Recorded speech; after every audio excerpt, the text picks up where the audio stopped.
Shri Shri Sharada school news channel બ્રોડકાસ્ટમાં હું વાણિયા ધવલ ધોરણ 8 આપનું હાર્દિક સ્વાગત કરું છું.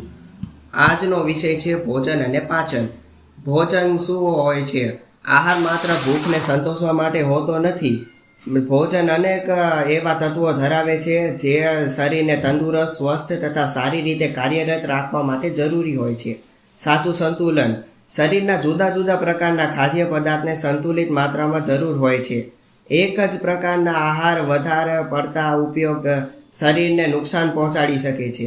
એક સંતુલિત આહાર ફળ તથા શાકભાજી, અનાજ જેમ કે રોટલી, ભાત, થોડી માછલી અને દૂધની બનેલી વાનગીઓ તથા ઓછા પ્રમાણમાં લાલ માંસનો સમાવેશ થાય છે.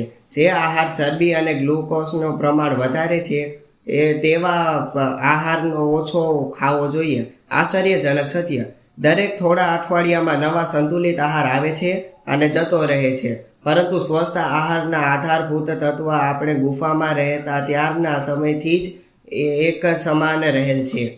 ઉર્જા માટે આહાર જુદા જુદા પ્રકારના તત્વો રહેલા હોય છે જે શરીરના જુદા જુદા પ્રકારના કાર્ય કરે છે.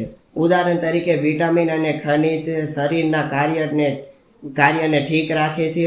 પ્રોટીન નવા કોષો બનાવે તથા તૂટેલા કોષોનું સમારકામ કાર્ય કરે છે. કાર્બોહાઈડ્રેટ શરીરના જીવંત રાખવા માટે જરૂરી ઉર્જા પ્રદાન કરે છે. વિટામિન અને ખનિજ. એવા ઘણા બધા વિટામિન અને ખનિજ હોય છે જે તમારા શરીર માટે ખૂબ આવશ્યક હોય છે.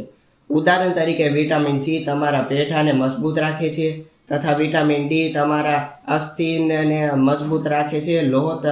લોહને સ્વસ્થ રક્ત માટે જરૂરી હોય છે. પ્રોટીન.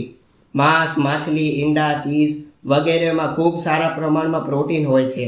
તમે જે પ્રોટીનને આરોગો છો તેને તમારું શરીર નાના રાસાયણિક એમિનો એસિડ પરિવર્તિત કરે છે. આ એમિનો એસિડ નવા પ્રોટીન બનાવે છે, જેનાથી નવા કોષોનું નિર્માણ તથા તૂટેલા કોષોનું સમારકામ થાય છે. કાર્બોહાઈડ્રેટ. ખાંડ અને સ્ટાર્ચના ખૂબ સારા પ્રમાણમાં કાર્બોહાઈડ્રેટ હોય છે. તમારા શરીરમાં કાર્બોહાઈડ્રેટની જરૂર શક્તિ મેળવવા માટે હોય છે, પરંતુ જરૂરિયાત કરતાં વધારે પ્રમાણમાં કાર્બોહાઈડ્રેટ ચરબીમાં પરિવર્તિત થઈ જાય છે. આ ચરબીની ત્વચા નીચેની એડિપોઝ ચરબીના રૂપે જમા થાય છે. મહત્વપૂર્ણ તથ્ય: આહારનો એક ખૂબ અગત્યનો પરંતુ ન પચી શકે તેવો ભાગ રેસા હોય છે. આ રેસા આંતરડાને સ્વસ્થ રાખવા માટે મદદરૂપ થાય છે. ફળ, શાકભાજી અને સંપૂર્ણ આહાર જેમાં અનાજ પણ સમાવેશ થાય છે તેમાં બધામાં રેસા રહેલા હોય છે. પ્રોસેસ કરેલ આહારમાં એટલા બધા પરિવર્તન થઈ જાય છે કે તેના વાસ્તવિક સ્વાસ્થ્યવર્ધક ગુણ સમાપ્ત થઈ જાય છે. ઉદાહરણ તરીકે વ્હાઈટ બ્રેડમાં રેસાઓ ખૂબ ઓછા હોય છે.